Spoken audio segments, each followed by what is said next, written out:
Bom, segundo o irmão Romilson Ferreira, faltam 5 dias para o arrebatamento. Ele disse que o arrebatamento aconteceria no dia 16 de abril de 2022.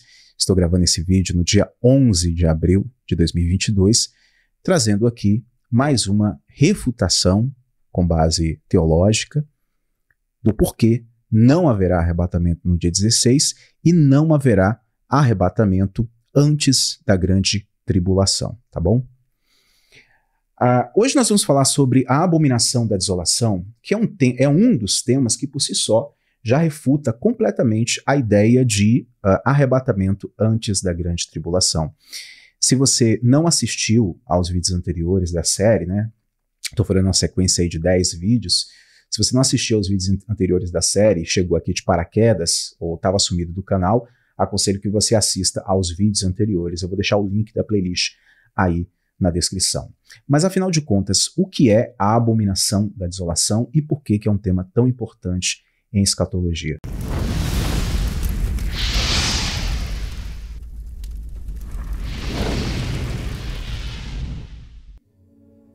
Fala, meus amigos, como sempre é uma grande honra estar aqui com pessoas tão maravilhosas e especiais, tá?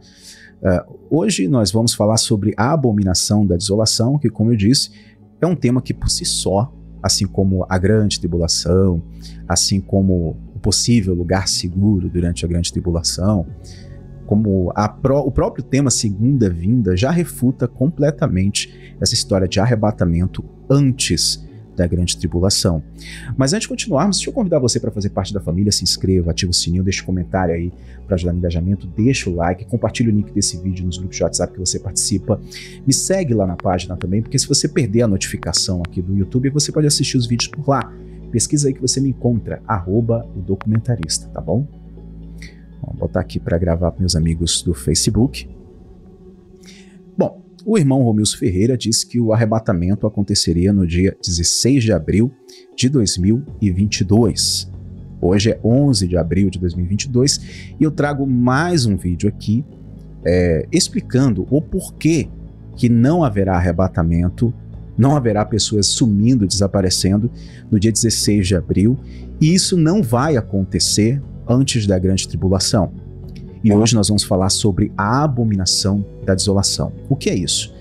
É um tema que por si só já refuta essa ideia de arrebatamento secreto. Vamos lá. Bom, Jesus ele falou sobre uma tal de abominação da desolação como um sinal do fim dos tempos antes da sua segunda vinda. Mas afinal de contas, o que é a abominação da desolação na Bíblia? Em resumo, a abominação da desolação é um evento profético encontrado no livro de Daniel, ali, Daniel 12:11, e referido pelo próprio Jesus em Mateus 24, versículo 15. Embora tenha cumprimentos históricos, há também um cumprimento futuro, quando sacrifícios diários serão oferecidos em Jerusalém e então cortados e substituídos por algum tipo de exibição blasfema. Esta profecia é significativa, porque ela representa um importante marcador de tempo que sinaliza a proximidade do retorno de Jesus Cristo. Jesus Cristo se referiu à abominação da desolação ali em seu Sermão das Oliveiras, mencionando-a como um sinal do fim dos tempos antes do seu retorno à Terra. Ele disse em Mateus 24, versículos de 15 a 17. Veja comigo na sua tela.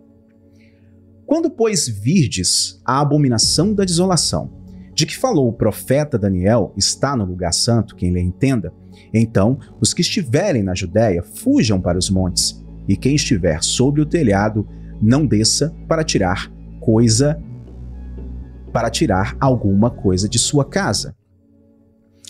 Jesus estava se referindo a uma profecia originalmente dada ao profeta Daniel. Vamos ler. Lê aí comigo na sua tela. E desde o tempo em que o sacrifício diário for retirado e a abominação da desolação for estabelecida, haverá 1290 dias. Daniel 12:11. Essa é uma profecia muito interessante, né? Tanto é que o próprio Jesus Cristo se referiu a ela ali em Mateus 24. Agora, uma questão importante, tá? O que significam as palavras abominação e desolação? Esta frase contém duas palavras importantes, abominação e desolação. Quais são os significados dessas duas palavras? Bom, vamos primeiro à palavra abominação. Veja comigo aí na sua tela. Veja bem, no Antigo Testamento, a palavra traduzida como abominação é shikutz. A raiz hebraica para abominação é shakatz, que significa ser imundo, odiar, abominar, detestar. É mais frequentemente usada para descrever práticas de adoração idólatras, especialmente aquelas mais ofensivas ao senso de decência e moralidade. Agora, veja na sua tela aí novamente. Isso equivale à expressão grega bideligma, usada no Novo Testamento, que significa uma coisa suja, repugnante por causa do seu fedor, uma coisa completamente detestável. Assim, uma abominação é algo abominável e detestável para Deus e seu povo. Agora, vamos entender a palavra desolação. Ali no Antigo Testamento, a palavra traduzida como desolação, ou que se torna desolado, é vergonha e significa destruir, assolar, devastar, ficar espantado. Algo tão horrível que pode deixar uma pessoa completamente sem palavras. No Novo Testamento, meus amigos, a palavra é eremoses e significa essencialmente a mesma coisa, tornar desolado. Assim, biblicamente, a desolação envolve a destruir, e profanar e deixar algo em uma condição tão horrível que um espectador fica completamente sem fala diante da situação. Então, quando juntamos essas palavras, nós aprendemos que Daniel e Jesus estavam descrevendo uma coisa completamente repugnante e abominável, que vai profanar e devastar horrivelmente uma área dentro da cidade de Jerusalém. Jesus descreveu essa coisa como estar no lugar santo. Portanto, isso se refere a uma coisa detestável que será erguida ou estabelecida no lugar santo, lugar onde os sacrifícios sacerdotais foram e serão realizados. Mas a que se refere a abominação da desolação? Quando estudamos este tópico, meus amigos, nós aprendemos que esta frase não se refere a um evento singular, refere-se a vários eventos, a várias situações. As profecias bíblicas, às vezes, elas têm mais de um cumprimento parcial e um cumprimento no final. Isso, às vezes, é chamado de dualidade profética. A abominação da desolação, na verdade, tem 3 cumprimentos, Vamos ao primeiro cumprimento da abominação da desolação. O profeta Daniel, ele profetizou uma abominação da desolação no capítulo 11, versículo 31, dentro de uma longa e detalhada profecia sobre os reis gregos que governam parte do Império Greco-Macedônico após a morte de Alexandre o Grande.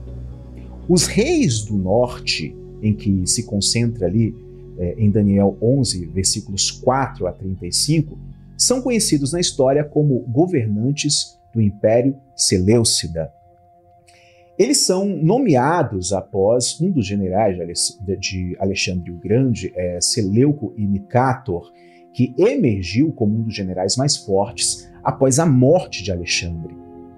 Ele governou uma grande parte do antigo Império de Alexandre, que incluía ali a cidade de Babilônia, a Mesopotâmia e a Ásia Central, terra geralmente ao norte de Jerusalém. A profecia de Daniel, da abominação da desolação, descreve eventos que ocorrem em Jerusalém por volta de 168 a 167 a.C., durante o governo do 8º rei Seleucida, né, Antíoco IV. Ele é mais conhecido na história como Antíoco Epifânio, traduzindo ali do grego, né, para a manifestação de Deus. Bom, eu quero falar agora um pouco sobre o que a profecia de Daniel fala sobre isso, tá? Bota aí na tela, vamos ver. Aí na sua tela, vamos ver. Forças serão reunidas por ele, no caso Antíoco Epifânio, e eles profanarão a fortaleza do santuário.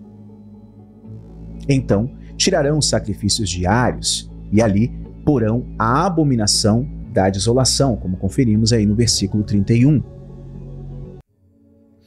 Antíoco Epifânio era hostil ao culto judaico e tentou helenizar ou impor a adoração da cultura e religião grega, ali aos judeus que moravam na Judéia.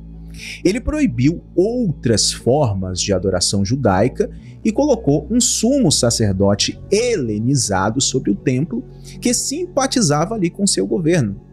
Então, ele acabou proibindo práticas como a circuncisão, as leis dietéticas bíblicas e a observância do sábado.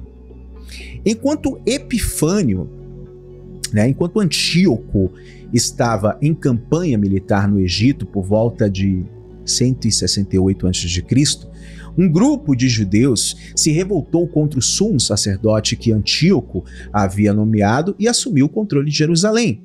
Antíoco voltou a Jerusalém e reprimiu violentamente a rebelião, matando milhares de judeus e vendendo outros como escravos.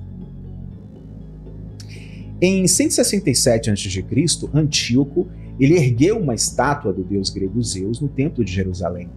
Ele também ordenou que porcos, animais biblicamente impuros, fossem oferecidos no altar do templo, profanando o lugar santo, cumprindo ali a profecia de Daniel. Esses atos eram repugnantes, abomináveis e detestáveis para o povo judeu e foram o primeiro cumprimento da abominação da desolação, cujo profeta Daniel falou. A história desse trágico evento na história judaica e a revolta dos macabeus que ele inspirou estão registradas ali nos livros não canônicos dos macabeus. Esses livros, fornecem alguma história útil, embora não sejam considerados parte da escritura inspirada por muitos teólogos. Agora, quando ocorreu o cumprimento no caso, o segundo cumprimento da abominação da desolação? Bom, um segundo cumprimento da abominação da desolação ocorreu em 70 d.C., quando os exércitos romanos, comandados por Tito, saquearam a cidade de Jerusalém. E no processo, as forças de Tito destruíram o edifício do templo e também o altar. Não foi reconstruído até os dias de hoje, meus amigos. Em Lucas 21:20, ali se identifica Jerusalém sendo cercada por exércitos antes de sua desolação em 70 d.C. Este evento também parece ser precursor para a volta de Cristo, Agora, como será o cumprimento futuro da abominação da desolação, já que são 3? Veja bem, quando Jesus falou sobre a abominação da desolação, ele estava falando no contexto de uma discussão sobre o fim dos tempos, como vemos ali em Mateus 24:3, versículos 13 e 14 também. Veja aí na sua tela. Portanto, quando virdes a abominação da desolação, que falou o profeta Daniel, estando no lugar santo, quem lhe entenda, então os que estiverem na Judéia fujam para os montes. Então aqui nós vemos outro cumprimento da abominação da desolação para ocorrer no futuro. E Jesus fala, os que estiverem na Judéia fujam para os montes. Devemos também notar que em Daniel 12:11, que menciona esta abominação da desolação, né, que está sendo estabelecida, também afirma que os sacrifícios diários serão completamente retirados. Como os judeus não estão oferecendo nenhum sacrifício diário em Jerusalém, isso significa que os sacrifícios diários serão reestabelecidos em algum momento no futuro. Para que os sacrifícios sejam oferecidos, um altar deve ser construído, no caso, um novo templo, né? Estudantes de escatologia vivem discutindo sobre isso, né? Vários estudantes da profecia bíblica, eles aguardam o reestabelecimento dos sacrifícios judaicos ali em Jerusalém. Depois nós vamos fazer um vídeo, depois nós vamos falar sobre quando será construído um terceiro templo e também se a profecia requer a construção de um terceiro templo para ser cumprida. Veja bem, ainda não está claro qual será o cumprimento no fim dos tempos sobre essa abominação da desolação. Será algo estabelecido em Jerusalém que é abominável para Deus, tá? Agora, leia comigo para você entender melhor, 2 Tessalonicenses, capítulo 2, versículos de 3 a 4, aí na sua tela. Ninguém de maneira alguma vos engane, porque não será assim, sem que antes venha a apostasia e se manifeste o filho do pecado, o filho da perdição, o qual se opõe e se levanta contra tudo que se chama Deus ou se adora, de sorte que se assentará como Deus no templo de Deus, querendo parecer Deus. O apóstolo Paulo, ele descreveu sobre um futuro líder chamado o homem do pecado, que se opõe e se exalta acima de tudo que se chama Deus ou é objeto de adoração, de modo que se assenta como Deus no templo de Deus, mostrando-se como Deus. O livro de Apocalipse revela uma futura figura política chamada a besta, que se aliará a uma figura religiosa conhecida como o falso profeta. Juntos, eles invadirão Jerusalém e controlarão a cidade até que Cristo retorne e os derrube. É provável que esta besta e o falso profeta seja responsável por estabelecer a futura abominação da desolação. Depois eu farei um vídeo sobre o rei do norte, me cobrem isso, tá bom? Agora, uma pergunta crucial: o que acontece depois da abominação da desolação? Depois que Jesus mencionou a abominação da desolação do fim dos tempos, ele advertiu que o povo de Deus terá que fugir, como vemos ali nos versículos 16 e 20 do capítulo 24 de Mateus, porque logo após a abominação da desolação será estabelecida, né, uma perseguição e haverá uma grande tribulação, como vemos ali no versículo 21, ou seja, os cristãos ainda estarão aqui. É por isso que a abominação da desolação é um tema tão importante no fim dos tempos e é citado por Jesus. Ele é um marcador profético tão importante, né, para nós observarmos, porque ele sinaliza a grande tribulação, um período sem precedentes de 3 anos e meio de guerra e sofrimento global, que inclusive está prestes a acontecer. Quando a abominação da desolação for estabelecida, os cristãos fiéis, que estão vigilantes e fortes no Espírito de Deus, entenderão o que aconteceu e saberão que chegou a hora de fugir, de talvez procurar um lugar de segurança. Bom, embora a Bíblia não diga, embora a Bíblia diga que alguns do povo de Deus serão martirizados, outros serão protegidos, como falamos no vídeo passado. Leia Apocalipse 12, versículos de 11 a 17. Para saber mais sobre esse tema, sobre esse suposto lugar de segurança, sobre essa proteção futura, assista ao vídeo anterior, onde eu falei sobre esse suposto lugar de segurança durante a grande tribulação, tá? No próximo vídeo, nós falaremos sobre os 7 selos do Apocalipse, um tema central para entendermos o retorno de Cristo, para entendermos essa questão, o princípio das dores, a grande tribulação e por que não haverá arrebatamento antes da grande tribulação. É um evento juntamente, o que chamam de arrebatamento é um evento conjunto com a segunda vinda do Messias, tá bom? Bom, eu espero que esse vídeo tenha sido muito útil para você, tá? Aconselho fortemente você que acabou de chegar aqui ou na página ou no canal, que assista aos vídeos anteriores. Quem estiver me assistindo pelo YouTube, o link da playlist tá aí na descrição. Você que tá na página de Facebook, dá uma olhadinha aí na aba de vídeos, tá? E quem tiver aí nos comentários, tá? Ajude as pessoas novas publicando os vídeos aí na sequência. Eu agradeço demais do fundo do meu coração, tá bom? Amanhã nós voltaremos aqui falando sobre os 7 selos do Apocalipse. Para você que tá no Facebook, meu muito obrigado. Shalom. Espero você depois, tá bom?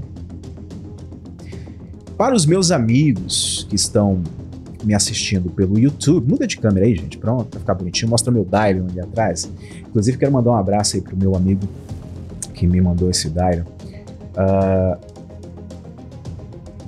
Por favor, pessoal, vocês estão vendo que os vídeos, mesmo com o grande número de inscritos que eu tenho aqui, os vídeos, infelizmente, não são enviados para a maioria das pessoas. A gente não tem um número de visualizações condizente com o número de inscritos, infelizmente, né? Então me ajudem na divulgação, é de extrema importância. Alguns estão aí reclamando que eu estou postando os vídeos tarde, é porque, gente, eu tenho muita coisa para fazer. E uma aula dessa aqui, para fazer ela de forma resumida, acredite, né? 20 minutos de vídeo é resumido, perto do que eu teria para falar somente sobre esse tema. Se eu fosse fazer uma aula mesmo muito aprofundada sobre cada tema que eu estou trazendo aqui para vocês, cada aula teria cerca de 1 hora, 1h30 no mínimo. Então eu passo horas e horas tentando resumir o conteúdo, mas ao mesmo tempo tentando trazer ele completo e de uma forma simples, com palavras simples, para que todos possam compreender, tá? Para quem quiser se aprofundar nessa questão de escatologia, com uma linguagem mais técnica, mais aprofundada, eu aconselho que vocês procurem um curso de escatologia confiável, tá? O pessoal tá me cobrando aí que eu faça um curso de escatologia. Isso vai exigir muitas horas do meu tempo, tá? Estudo escatologia há mais de 20 anos e para fazer um curso, eu levaria dias aqui produzindo conteúdo, então é um pouco complicado. Tá? A não ser que eu faça um curso e poste em outra plataforma, enfim. Eu vou pensar no caso, tá? Talvez eu atenda o pedido de vocês. Estou esperando vocês aqui amanhã. Muito obrigado aí pelo carinho, pela atenção, tá? Perceberam que o vídeo está em 4K? Pois é, estamos tentando melhorar aqui para vocês. Um grande abraço, meus amigos. Tchau.